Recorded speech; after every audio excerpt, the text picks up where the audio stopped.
بہت اچھا کام کیا۔ حضرات محترم دیکھیے، کوئی خوشی ملے تو وہ خوشی دینے والا ہمارے لیے اللہ تعالی ہے۔ اللہ تعالی چاہتا ہے خوشی عطا کرتا ہے۔ اللہ تعالی جسے چاہے عزت دے، اللہ جسے چاہے ذلت دے، وہی خوشی دینے والا ہے۔ تو ہمیں کسی دنیا دار نے خوشی نہ دی، کبھی بھی کوئی بھی کہیں بھی کسی بھی موقع پر خوشی ملے تو ہمیں جب بھی کوئی خوشی ملے تو اللہ تعالیٰ کا شکر ادا کرنا چاہیے، ہمیں مالک و مولا کا شکر ادا کرنا چاہیے۔ اے رب کائنات، تو نے ہمارے لیے یہ خوشی عطا فرمائی ہے۔ جب ہم اللہ کا شکر ادا کریں گے، پروردگار عالم کا شکر ادا کریں گے تو اللہ تعالیٰ ہمیں خوشیوں پر اور خوشیاں عطا فرمائے گا۔ اور اگر ہم اللہ تعالیٰ کا شکریہ ادا نہ کریں،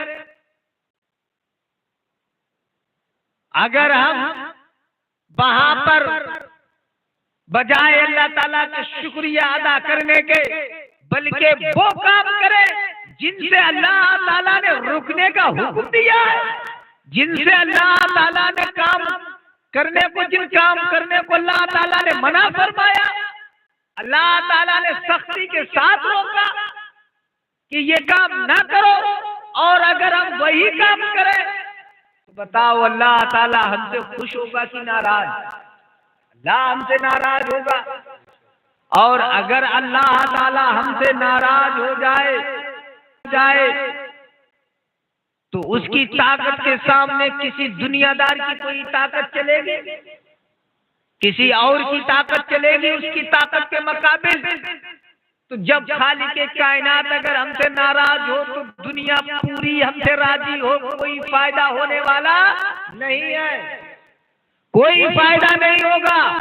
کیونکہ اگر اللہ ہی جو بنانے والا، پیدا کرنے والا خالق کائنات ہے، جس کے اشارے پہ پوری کائنات چلتی ہے، جو دنیا کے نظام کو چلا رہا ہے، جو رات بنا، جس نے رات بنائی، جس نے دن بنایا، جس نے صبح بنائی، جس نے شام بنائی، حضرات محترم وہ پروردگار عالم خالق کائنات جس کے اشارے کے بنا ایک پتا نہیں ہل سکتا، اگر وہ راضی ہو تو دنیا میں کوئی بھی ناراض ہو ہمارا کچھ بگاڑ نہیں سکتا۔ بے شک اگر اللہ تعالی راضی ہو اور پھر کائنات میں کوئی بھی ہم سے ناراض ہو جائے، دنیا کا کوئی انسان ہم سے ناراض ہو جائے، اگر اللہ اس کا رسول ہم سے راضی ہے تو دنیا کا کوئی بھی انسان، کوئی بھی چرند و پرند، کوئی بھی شے، یہاں تک کہ جنات تک کوئی بھی کچھ ہمارا بگاڑ نہیں سکتا۔ اور اگر اللہ اس کا رسول ہم سے راضی نہیں ہے تو کائنات کا کوئی بھی شے ہم سے خوش ہو، محبت کرنے والا ہو، لیکن اگر اللہ اس کا رسول نہ چاہے تو کوئی ہمیں کوئی فائدہ نہیں دے سکتا۔ اللہ اس کا رسول نہ چاہے تو ہمیں کوئی نفع نہیں بخش سکتا، کوئی فائدہ نہیں پہنچا سکتا، اور اللہ اس کا رسول اگر سے راضی ہے تو کوئی ہمیں نقصان نہیں کر سکتا، پہنچا سکتا۔ تو ہمارے لیے یہی دیکھنا بہت زیادہ ضروری ہے کہ ہم وہ کام کریں جن سے اللہ اس کا رسول ہم سے راضی رہے۔ اگر دنیا کا کوئی بھی ذمہ دار آدمی ہو، چودھری ہو، پردھان ہو، یا کوئی بھی نیتا ہو، یا کوئی بھی انسان ہو، اگر وہ ہم سے ناراض ہوتا تو ہو جائے، ہمیں اس کی پرواہ نہیں ہے، اس کا فکر نہیں ہے۔ ارے پیاری، یہ زندگی کتنے دنوں کی زندگی ہے، یہ زندگی کب تک کی ہے؟ آخرکار ایک وہ بھی وقت آئے گا کہ ہمیں یہ دنیا چھوڑنا پڑے گی اور اس دنیا سے جانا پڑ جائے گا، اور جب ہم اس دنیا سے جائیں گے قبر کے اندر پہنچے وہ رسول اللہ صلی اللہ علیہ وسلم کی جلوہ گری ہوگی، وہاں آقا صلی اللہ علیہ وسلم جلوہ گر ہوں گے۔ جب آقا جلوہ گر ہوں گے، یہاں ہم نے دنیا کے اندر نافرمانیاں کی ہے، دنیا کے اندر ہم نے آقا کی کوئی بات پر عمل ہی نہیں کیا، دنیا کے اندر ہم نے شریعت مصطفیٰ پر عمل ہی نہ کیا، کی تو پیارے دنیا کیا کر رہا ہے؟ اگر ہم نے اللہ اس کے رسول کو راضی نہ کر پائے تو قبر میں آقا کو کیسے اپنا منہ دکھائیں گے؟ اور وہاں تو یہ جا نہیں پڑے گا. تو ہمارے لیے یہ چاہیے کہ ہم جو بھی کام کریں اللہ اس کے رسول ہم سے خوش ہے تو سمجھو سب خوش ہیں. اللہ رسول ہم سے ناراض ہو جائے تو سمجھو ہم سے سب ناراض ہو گئے. تو ہمیں وہی کام کرنا چاہیے جس کام کا حکم ہمیں اللہ اس کے رسول نے دیا. حضرات محترم، آج لوگ میلادوں میں اکٹھا نہیں ہوتے، آج لوگ محفلوں میں آتے نہیں ہیں، محفلوں میں شریک نہیں ہوتے ہیں. انہیں معلوم نہیں ہے یہ وہ محفلیں ہوتی ہیں جن محفلوں میں اللہ اس کے رسول کی بات بتائی جاتی ہے، اللہ کے محبوب کی زندگی کے کچھ گوشے بیان کیے جاتے ہیں. اگر لوگ اللہ کے رسول کی زندگی کو جان جائیں، اللہ کے رسول کی زندگی کو پڑھ لیں تو انہیں اپنی زندگی گزارنا آسان ہو جائے گی. حضرات محترم، آج ہم نے یہ محفل سجائی بچوں کی پیدائش کی خوشی میں. اللہ تبارک و تعالی جل وعلا کے محبوب کی یہ محفل ہے، اللہ کے محبوب کی یہ محفل ہم نے سجائی ہے. حضرات، اللہ تعالی اپنے محبوب سے بے انتہا محبت فرماتا ہے. اللہ تعالی اپنے محبوب کو اگر اللہ تعالی پیدا نہ فرماتا، اگر اپنے محبوب کو پیدا نہ کرنا مقصود نہ ہوتا تو اللہ تعالیٰ یہ کائنات کو پیدا نہ کرتا. اتنی محبت اپنے محبوب سے اللہ تعالیٰ فرماتا ہے اور ہم نے اس کے محبوب کی یہ محفل سجائی ہے. تو اللہ تبارک و تعالیٰ اس محفل کے سجانے میں کہ یہ میرے محبوب کی محفل سجائی ہے، ان لوگوں نے میرے محبوب کا تذکرہ کر رہے ہیں. یہ لوگ، یہ میرے بندے رات میں اکٹھا ہو کر میرے محبوب کا تذکرہ کر رہے ہیں، میرا نام لے رہے ہیں. کس وجہ سے؟ اس وجہ سے کہ میں نے ان کے لیے خوشیاں عطا کی ہیں، بچے اور بچی کی شکل میں ان کے لیے میں نے عطا کی ہیں. تو اللہ تبارک تعالیٰ اس پر خوش ہو کر مالک و مولا تمام بلاؤں سے ہمیں محفوظ فرما دے گا. کیونکہ پوری دنیا اسی کے اشارے پہ چلتی ہے. بیماری آنا جانا، پریشانی آنا جانا، خوشی آنا دکھ آنا، زندگی دینا موت دینا، ہے نا، یہ سب کچھ اسی کے قبضے قدرت میں ہے. وہ جب چاہیں، جس وقت چاہیں، اس وقت انسان کو دنیا سے نابود کر دے اور جب چاہے تب انسان کو پیدا کر دے. وہ جسے چاہے جیسے چاہے ویسے فرما دے. اللہ تبارک تعالیٰ کی وہ شان ہے کہ مالک و مولا بغیر ماں باپ کے بچے پیدا کر دے. آدم علیہ السلام کو پیدا کیا، بغیر ماں کے بچے پیدا کر دے. حضرت حوا کو حضرت آدم علیہ السلام کی بائیں پسلی سے پیدا فرمایا. اس کی شان نرالی، بغیر والد کے بچے پیدا کر دے. عیسیٰ علیہ السلام کو بغیر والد کے حضرت مریم رضی اللہ تعالیٰ عنہ سے پیدا فرمایا. وہ تو مالک و مولا ہے، خالق کائنات ہے، تو جیسے چاہے دنیا کو چلائے. آگ کو اگر حکم دے دے تو آگ گلے گلزار بن جائے، جیسے ابراہیم علیہ السلام پر گلے گلزار ہوئی. ابراہیم علیہ السلام کو آگ میں ڈالا گیا لیکن آگ نے نہیں جلایا، گلے گلزار ہو گئی. آگ کا کام جلانے کا لیکن آگ نے نہیں جلایا.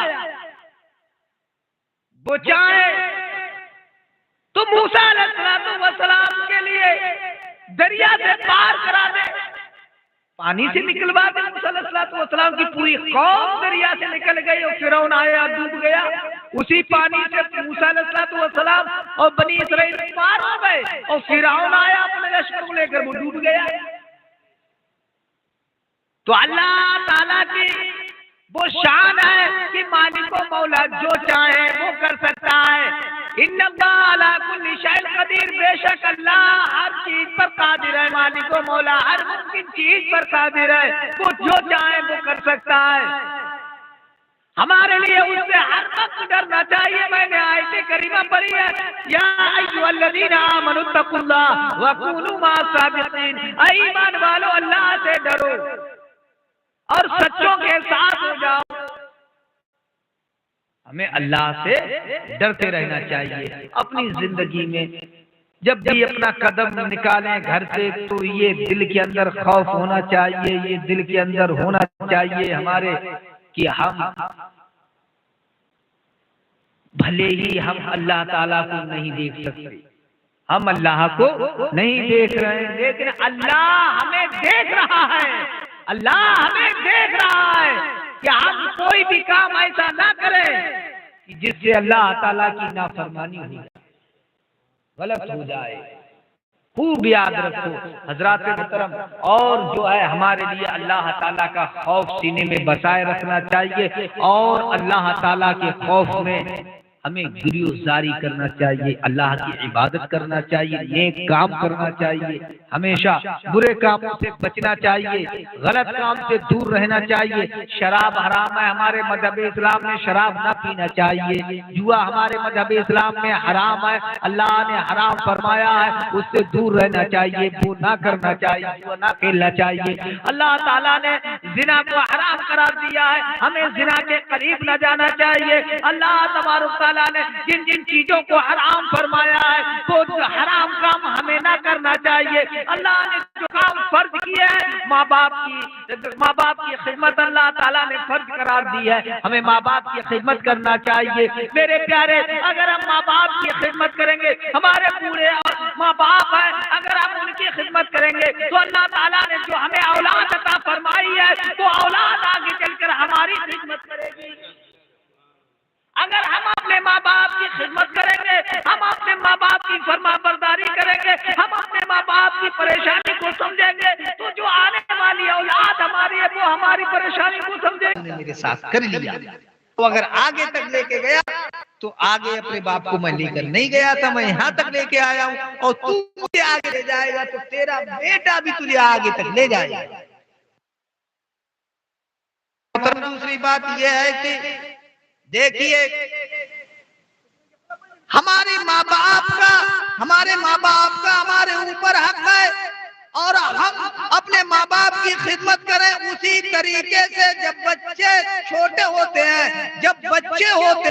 تو ماں باپ کے اوپر بچوں کا حق ہوتا ہے کہ وہ بچوں کی پرورش بہتر طریقے سے کریں، بچوں کی پرورش اچھی طریقے سے کریں۔ اگر وہ بچوں کی پرورش اچھی طریقے سے کریں گے، ان کے لیے صحیح بات بتائیں گے، غلط بات کی بیان کرائیں گے اور کہیں گے یہ غلط ہے، اس سے دور رہنا، یہ صحیح ہے، اس کے قریب غلط سے دور رکھیں گے، صحیح کے قریب لے کر جائیں گے ان کے لیے، تو وہی بچے اچھے بنیں گے اور نیک بنیں گے، وہی بچے آگے چل کے ماں باپ کی خدمت کریں گے۔ تو پہلے ماں باپ کا یہ حق ہے کہ وہ اپنے بچوں کی پرورش صحیح طریقے سے کریں۔ یہ ماں باپ کے اوپر لازم ہے، ضروری ہے کہ اپنے بچوں کی قدر کریں کہ ہمارا بچہ ہے کیسا اور کس طریقے کا ہے، ہم انہیں دیکھیں، ان کی پرورش کریں، ان کی کیئر کریں کہ آخرکار ہمارا بچہ چھوٹا ہے کیا کر رہا ہے۔ شریعت نے تو یہاں تک حکم دیا ہے کہ بچے کی پرورش کے بارے میں ہماری شریعت یہ کہتی ہے کہ شادی کرنے کے لیے جب جاؤ، اپنی جب شادی کرنا کا وقت آئے اور نیت کرو کہ اب ہمیں شادی کرنی ہے، تو شادی کرنے سے پہلے اپنے بچے کے بارے میں سوچو، جو بچہ آنے والا ہے تمہارا دنیا میں شادی کے بعد، یعنی بچے کے بارے میں شادی سے پہلے سوچو اپنے ذہن میں، اور ایسی دلہن تلاش کرو جو تمہارے بچے کے لیے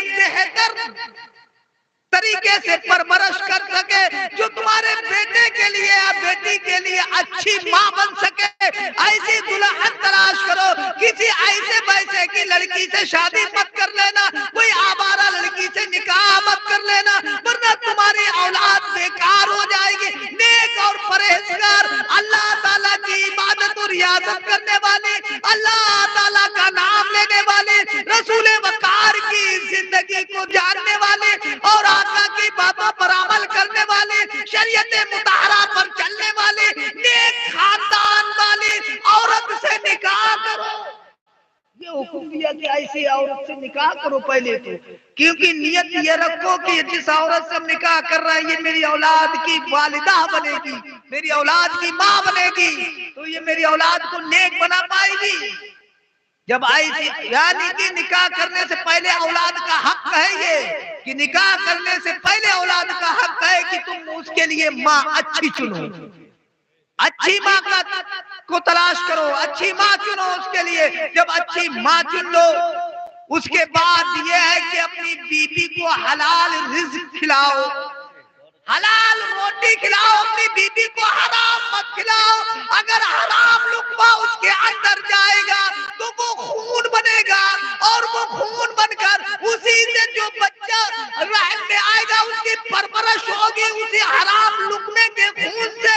تو جب جو حرام لقمے کا خون بچے میں پہلے ہی پہنچ چکا ہے تو پیارے وہ بچہ کیسے سنبھل پائے گا؟ اس وجہ یہ حکم دیا گیا کہ اپنی بیوی کے لیے حرام لقمہ مت کھلانا، حلال روزی کھلانا، حلال کھلانا اس کے لیے۔ اب کہا گیا ہے، فرمایا گیا ہے کہ جب بچے کی پیدائش کا وقت ہو یعنی حمل ٹھہر جائے اس وقت یہ حکم ہے کہ میاں بیوی کوئی اپنے منہ سے کوئی کبھی بھی غلط الفاظ نہ نکالے۔ آخرکار بچہ شکم میں ہے، بچہ پیٹ میں ہے، اور حکم یہ دیا گیا ہے کہ تم اپنے منہ سے غلط الفاظ گھر کے اندر مت نکالنا، چیخ کر مت بولنا، کوئی ایسی بات مت بولنا جو غلط ہو۔ اور پیارے والدہ کے لیے یہ حکم ہے کہ تم بھی کوئی الفاظ غلط مت نکالنا، غلط چیز مت دیکھنا، دیکھنا بھی غلط مت، سننا بھی غلط مت، بولنا بھی غلط مت، کوئی کام غلط مت کرنا۔ پیارے یہ حکم دیا گیا اس وجہ سے کہ کرو گے تم اوپر، لیکن جو پیٹ میں بچہ پل رہا ہے اس بچے پر اثر پڑے گا۔ اگر اثر پڑتا تو بتاؤ غوث پاک ماں کے پیٹ سے 18 پارے حافظہ کر کے پیدا کیسے ہو جاتے ہے نا؟ حضرت بختیار کاکی رحمت اللہ تعالی علیہ اپنی ماں کے پیٹ سے 14 پارے کیسے حافظہ کر کے پیدا ہوتے؟ اگر اثر نہ پڑتا ہوتا تو اثر تو پڑتا ہے نا؟ تو حرام غذا سے اپنی بیوی کو بچاؤ، اور بچے کی پرورش کی ذمہ داری ماں باپ کے اوپر ہے کہ وہ اس کی پرورش کس ڈھنگ سے کریں۔ بچہ جب تک دودھ پینے کے لائق ہو جب تک دودھ بچہ پیتا رہے تب تک ماں کے لیے یہ حکم ہے کہ ماں اللہ تعالی اور اس کے رسول محبوب کی بتائی ہوئی تمام باتوں پر عمل کرتی رہے، اور والد کو بھی چاہیے کہ وہ بھی گھر کے اندر نیک بچے کے سامنے دیکھو۔ تمہارے لیے ایک بات بتائیں، ہمارا ایک بچہ ہے 3 ساڑھے 3 سال کا، ہمارے بیچ میں رہتا ہے، کبھی اس نے کوئی منہ سے گالی نہیں نکالی، جانتا ہی نہیں گالی کیا ہوتی۔ ایک دن باہر بچوں کے ساتھ کھیلنے چلا گیا،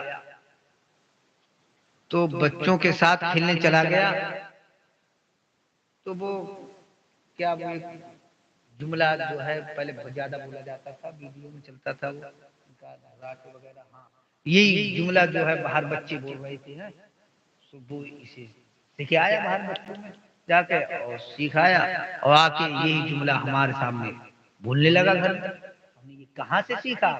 ہاں تمہارے لیے یاد ہوا، کہا باہر بچے کا نام بتایا کہ وہ بول رہا تھا باہر، تو پتا چلا کہ غلط بچوں سے بچائے رکھنا،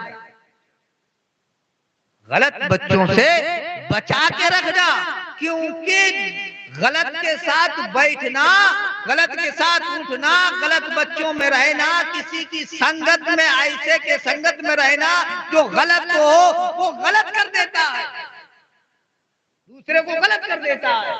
تو غلط لوگوں کی سنگت سے بچانا، اپنی اولاد کی یہ فکر کرنا کہ ہماری اولاد، اپنی اولاد کے بارے میں خوب اچھی طریقے سے جانو کہ میری اولاد کہاں بیٹھتی ہے، کہاں اٹھتی ہے، کہاں جاتی ہے، کہاں رہتی ہے، کس کے پاس بیٹھتی ہے، اور کہاں کھاتی ہے اور کہاں پیتی ہے. خوب اچھی طریقے سے اس بات پر خوب غور و فکر، کیونکہ ہم کتنے پیسہ والے بن جائے، ہم اگر پیسہ کمانا ٹھیک ہے اور پیسہ والے بن جائے، خوب اچھی طریقے سے لاکھ 2-4-10 لاکھ روپے اکٹھے کر لے، تو ہماری تمنا کا ہے کہ ہم اولادی کے لیے تو کر رہے ہیں. اولاد ہماری ہوئی ہے شرابی اور کبابی اور جواری، وہاں میں تمام عیب ہوں، ہمارے 2-4 دن میں 2-4 مہینہ میں سبھی لٹا دی. تعبیر کرنے کے لیے مولانا کے پاس جاؤ کہ ہماری اولاد بڑا بیکار ہے، اور تعبیر کر دو کہ وہ ٹھیک راستہ پہ چلنے لگے، سب کمائی برو. تو کمائی کو بعد میں دیکھو، پہلے اولاد دیکھو.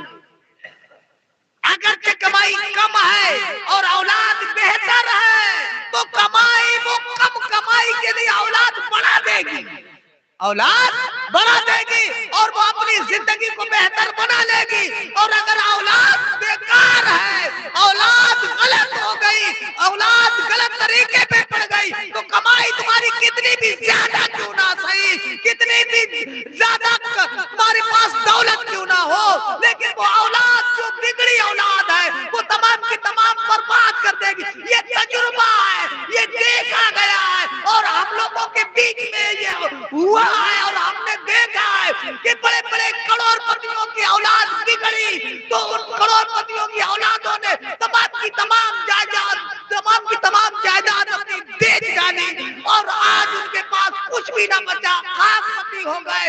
اور ہم نے یہ دیکھا کہ ایک غریب کا بچہ جب کامیاب ہوا، جب ترقی کی، اس کے بچے کی پرورش اچھی طریقے سے کی، تو اس غریب کا بچہ کروڑ پتی سے زیادہ کروڑ پتی ہو گیا اور بہت آگے نکل گیا، اور دنیا اس کا نام لیتی ہے، دنیا اس کے چرچے کرتی ہے. لیکن پیارے بات یہی ہے کہ ہمیں اپنے بچوں کا خیال رکھنا پڑے گا، اپنے بچوں پر غور و فکر کرنا پڑے گی، اپنے بچوں کو دیکھنا پڑے گا. ہم پیسے بھی کمائے تو ساتھ ساتھ اپنے بچوں کا جو حق ہے وہ بھی ادا کرتے رہے. اور اگر ہم نے اپنے بچے کا حق ادا نہ کیا تو یہ شکوہ مت کرنا آنے والے وقت میں وہ ہمارا حق ادا کیوں نہیں کر رہا ہے، ہماری خدمت کیوں نہیں کر رہا ہے، ہمارا فرض ادا کیوں کر رہا ہے. ارے بچپن میں جب ہم نے ان کے حق کو مار دیا، ہم نے ان کے حق کو کھا لیا، ہم نے ان کے حق کو ختم کر دیا، تو آج ہم کیوں شکوہ کر رہے ہیں، آج ہم کیوں رونا رو رہے ہیں، آج ہم کیوں یہ دنیا میں چیخ رہے ہیں اور چیخو پکار کر رہے ہیں کہ ہماری اولاد ہماری بات نہیں مانتی، ہماری اولاد ہمارا کہنا نہیں مانتی، ہماری اولاد غلط راستے پہ چل رہی ہے، ہماری اولاد نے تمام کی تمام لٹا دیا. ارے پیارے، یہ تو نہ سمجھ تھا، یہ تو بچہ تھا، تو چاہتا تو اس کے ذہن میں جو چاہتا وہ بھر دیتا، تو چاہتا وہ اس کے دماغ میں لکھ دیتا. اس کا دماغ تو پورا کاغذ تھا اور تیرے سامنے تھا، تیرے آگے تھا، تو جو چاہتا وہ کرتا، لیکن تو نے وہ کیوں نہیں کیا. ارے تو تو اپنی زندگی میں مگر رہا، تو تو اپنی زندگی میں گمان کھو گیا، تو تو اپنی زندگی میں ایسا گم ہو گیا کہ تو نے فکر ہی نہیں کی کہ ہمارا بچہ کہاں ہے، ہمارا بیٹا کب بڑا ہو رہا ہے. جب جوان ہو گیا، جب اس نے آ کر جواب دیا تیرے سامنے، جب اس نے آ کر بیئر پی کر آ کر تیرے سامنے گالی گلوچ کی، تب تیرے لیے ہوش آیا کہ میرا بیٹا جوان ہو گیا، آج میرے سامنے بول رہا ہے، آج میرے سامنے ڈانٹ رہا ہے. تب ہوش آیا. اس وقت سے کہاں کھو گیا تھا کہ بچہ جب بڑے ہو رہا تھا، جب پڑھ رہا تھا، تب کہاں کھویا ہوا تھا. تو میں آج تمہارے لیے بتا کر جا رہا ہوں، اے نومی کے زندہ دل مسلمانوں، سب سے پہلے یہ یاد رکھو، تم اپنے بچوں کی پرورش صحیح ڈھنگ سے کرو. اگر تم اپنے بچوں کے سامنے بیئر پی کر ناچو گے، تم اپنے بچوں کے سامنے دارو پی کر ناچو گے،